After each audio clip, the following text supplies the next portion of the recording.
Ko'z yumasiz, kechirasiz, boricha qabul qilasiz, hayot oila turadi. Kimi uyda o'tmagan janjal, kimi uyda o'tmagan. Shunday ekan birodarlar, to'g'rilaymiz, kechiramiz, moslashamiz, oliyjanob bo'lamiz. Ha, domla qasinasini ayting. Masjidda yuribman shu xotinda xotin qilib, ha, o'shuning uchun oilangiz oila. Siz otangiz, eningiz yashagan bo'lsa 50 yil, 60 yil birga, ular bir-biriga chidagan, bir-biriga ko'zini yumgan, shuning uchun oila qilgan. O'zi o'lib qolmaymiz. Shuning uchun o'zimizni tuzatishni xohlamaganligimiz uchun atrofimizni tuzatib berdi deb so'raymiz Allohdan. Aslida birodarlar, o'sha sizni ko'nglingizga yoqmayotgan ayrim holatlar siz o'zingizni tuzatib olishligingiz uchun berilmadimikin sizga? Siz shu injilligingizni tuzatib olsin deb turib Alloh taolo dori qilib bermadimikin?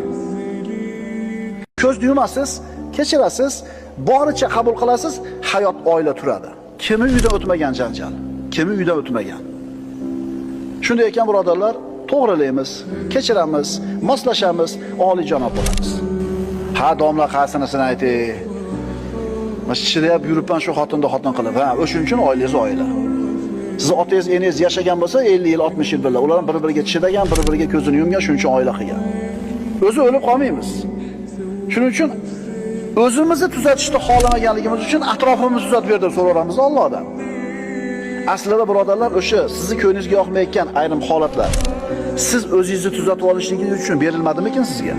Siz shu injilligingizni tuzatib olsin deb turib Alloh taolo dori qilib bermadimikin? Bu hech qanaqa muzey emas, bu Toshkentdagi 11 million dollarlik uy. Mana bizlar ko'rasizlar, hammasi susalniy tilla qilingan. Hattoki mana patologlargacha bitta e'tibor berib qo'yasizlar, lekin gap bo'lishi mumkin emas. Pul ayashmagan. Inshaalloh yuqsin deb mana shu videoni ko'rayotgan hamma bitta like bosib, hammamizga eng kamida mana shunaqa fayzli xonadonlar nasib qilsa, hozir men sizlarga ayollarimiz ko'proq vaqtni o'tkazadigan oshxonani ham ko'rsataman. Mana oshxonaga bitta o'zingizlar baho beringlar. Kattaligini qaranglar. Yo mashalloh, bu yoqdan yozgi oshxonaga chiqib ketadi.